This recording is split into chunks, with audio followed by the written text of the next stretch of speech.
You've not listened to the mandate. Vinash Kale Viprit Buddhi, you have done the exact opposite. You've kept the same cabinet, you've kept the same finance minister who's given the same shoddy budget. My respected colleagues, I stand here today on behalf of my party, the All India Trinamool Congress, to speak on the finance bill. Madam, I have to say I'm deeply pained at the very onset. I must point something out.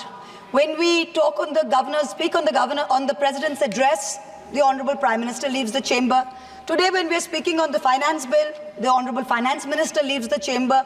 We members of the opposition are deeply pained by this. We hope that the government will take notice of our pain and be present in the House each time that we speak on relevant issues. Theodore Roosevelt, the 26th President of the United States, had said, in any moment of decision, the best thing you can do is the right thing. The next best thing you can do is the wrong thing. And the worst thing you can do is nothing. The Honorable Finance Minister has made a mockery of the people of India in this union budget by doing absolutely nothing. Whatever little changes are there are regressive and ill thought out. Means that the people did not want a business as usual approach. The people wanted a course correction. What have you done? You've not listened to the mandate. Vinash Kale Viprit Buddhi, you have done the exact opposite. You've kept the same cabinet, you've kept the same finance minister who's given the same shoddy budget. Who is this budget for? The middle class make up 31% of India. The poor make up between 60 and 65% of India. I will demonstrate how this budget systematically strangles the poor and the middle class. This is a kursi bajao budget, a save the chair budget for this government, and even that it doesn't do very well. The government is making a very dangerous mistake, which is it's not giving enough to protect our borders. Military experts have repeatedly warned us that India's military capability has to be modernized because we are fighting on two fronts. One is against China, we need a dissuasive deterrent. Against Pakistan, we need an offensive deterrent. The budgetary allocation for defense in this budget is 6.22 lakh crores. This is a marginal decrease of 2,000 crores compared to revised budget estimates. We have reduced it by 2,000 crores. This year's allocation, the budget defense allocation, is 1.9% of GDP. This is the lowest since 1960, the lowest. Shame. Despite many economic constraints, past governments had always given close to 3% of GDP, which is the universal norm for defense. Over the last decade, ever since this government's been in power, it's been hovering around 2%. We have been unable as a government to compel China to restore status quo ante-April 2020 on the line of actual control. We have been unable to deter Pakistan. In the last 2 months alone, over 50 security personnel and about 10 civilian pilgrims have been killed in Jammu. Capital expenditure on military equipment, 1.7 lakh crores. On paper, this shows that it's almost a 10% increase. What we haven't taken into consideration is this increase was largely due to Russia's inability to supply contracted weapons to us because of the Ukraine war. If we take into account inflation and we take into account the rising dollar rate, we're almost flat. The gap between projections made by the armed forces and between actual allocation is 17 to 23%. That's the gap. कुर्सी बचाने में आप मस्त है, देश को भी देखिए. We need close to 3%, 2.5 to 3% of GDP to defense. This is something that the country needs to look at. The Honorable Finance Minister started off her speech by talking about the focus on Annadata or farmers and how much this government has done for farmers. The Economic Survey of 24 says 42.3% of Indians depend on agriculture. That's 600 million people, that's 60 crore people. If I looked at the economic survey, 22nd July, very carefully. What did the headline say? The headline says, agricultural sector has registered an annual average growth rate of 4.18% in the last 5 years. But then I needed to read and read and read, and in the fine print was written that last year was only 1.4%. So 4.18 over last 5 years is anyway, when you compare it to inflation, is nothing. But when you compare last year's growth of only 1.4%, what is it saying for 60 crore of our people who depend on farming? Productivity and resilience in agriculture was one of the first themes, priority number 1, according to the Finance Minister's budget. She had made 9 priorities. This was priority 1. But the provision for agriculture and allied sectors is only 1,52,000 crores. Whereas the provision for one bullet train from Ahmedabad to Mumbai is 1,08,000 crores. Please look at the comparisons, everybody. Priority 2, Finance Minister said, is employment and skilling. This government has got the worst track record of creating jobs. India has more jobs in the informal sector, not in the formal sector. The budget is talking of an internship program with the top 500 companies. This is a joke. The top 500 companies employ 70 lakh people in total. That is 1% of the total workforce. Our workforce is about 57 crores. You are expecting companies which have a total which employ 70 lakh people to give employment to 1 crore interns.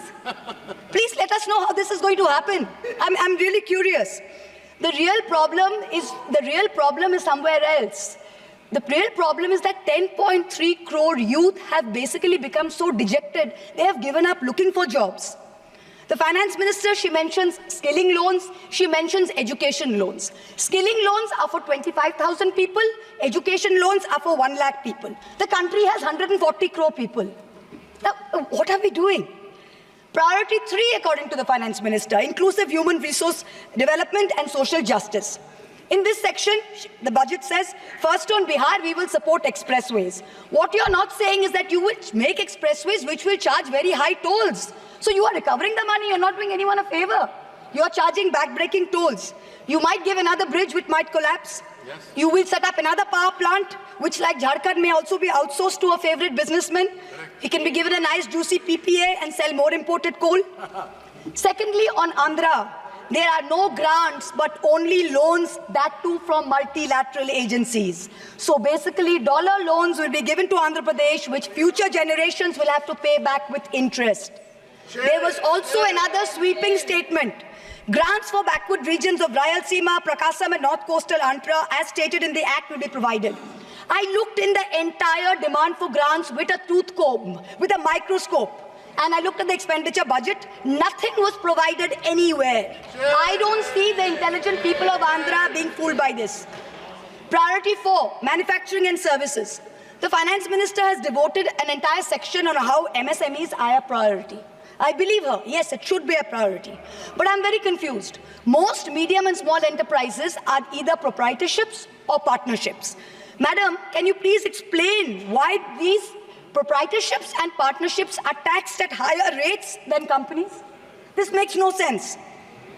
Is the A-team the only businesses who are sending truckloads and tempo loads? MSMEs are not sending, is that the problem?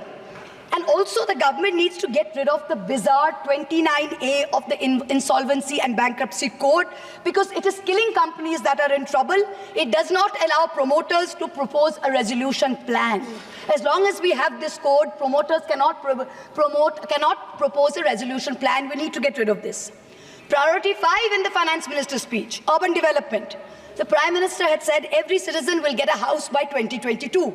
We are now in 2024 and we are still making allocation for 3 crore more houses. Yes. Can you please tell us how many more houses we need and when it's going to be done? Let's get this over with. 2047. Priority 6, energy security. The less I speak about this, the better it is. Energy security is security for best friends. It's created by allowing best friends to import low-grade quality coal, mark it up as high-grade quality coal, and sell it to state development corporations at the cost of the country's environment, at the cost of the health of our citizens. Priority 7, the finance minister said, was infrastructure. She announced in a true style of Shagun that she is gifting the nation 1,11,111 crores. 111,111. This is flat on last year.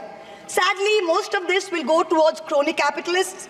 You'll make roads that have potholes, you'll have airports that leak, you will have bridges that fall out, and the taxpayer will pay for this. The budget speaks of private sector participation. But remember one thing, they bid out 6 airports to one company for a fee to be paid by the government. Then they created a policy that allows the regulator to keep increasing the user development fee. So actually, it's the flying public of India that are paying for this. Priority 8. Innovation, research and development. Grand words, these are just grand words. The finance minister seems to have forgotten that most entrepreneurs register their product and software IPs in foreign countries like the US, since IP registration system for patents is a complete failure in our country. Unless you fix patent registration, this is not going to happen. The last priority she talks about is next generation reforms. This is also another Jamla.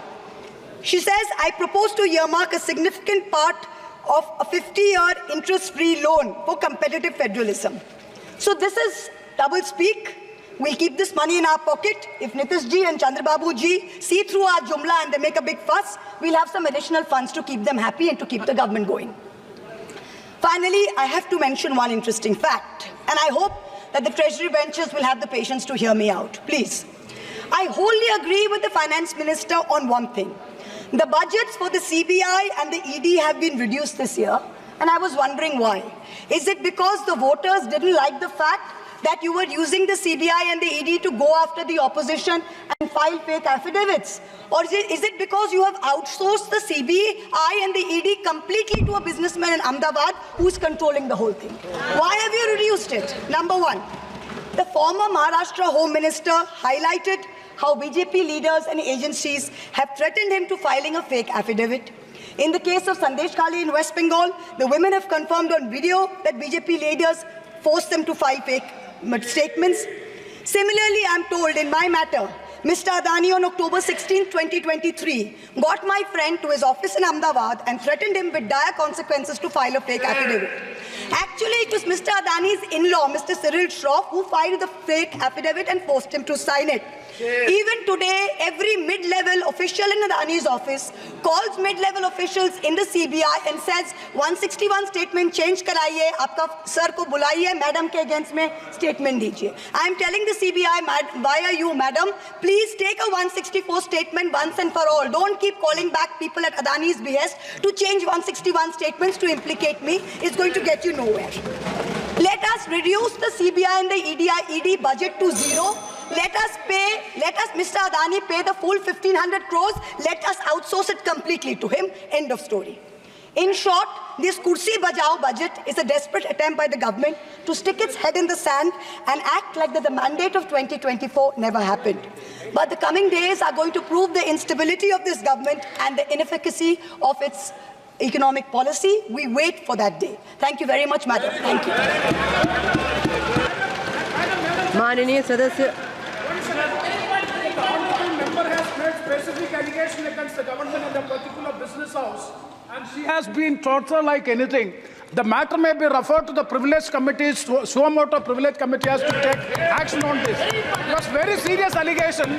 A member of parliament is being tortured by a business house, and still it is being doing. That has to be looked into by the privilege committee. The privilege of सभापति महोदया, ये जिस case के बारे में जिक्र कर रही हैं, वो लोकपाल पर मेरा केस है। मेरा केस है, मैंने कंप्लेन किया है, मेरे कंप्लेन पर वो केस है। वो मामला सब जुडिस है, उसको सीबीआई और ईडी इन्वेस्टिगेट कर रही है, और इसीलिए इस सदन में नो क्या, ये मेरा केस है, लोकपाल पर मैंने जो है कंप्लेन किया हुआ है, और ये केस मेरे ऊपर है, इसीलिए मैं यहाँ बैठा हुआ हूँ। ये कुछ भी हो रहा है तो दर्शन हीरानंदानी को यदि हिम्मत है जिसके बारे में ये बात कर रही है, उसको हिंदुस्तान में आके सीबीआई उसको बुला रही है, वो आ क्यों नहीं रहा है? माननीय सदस्य श्री अरुण नेहरू जी।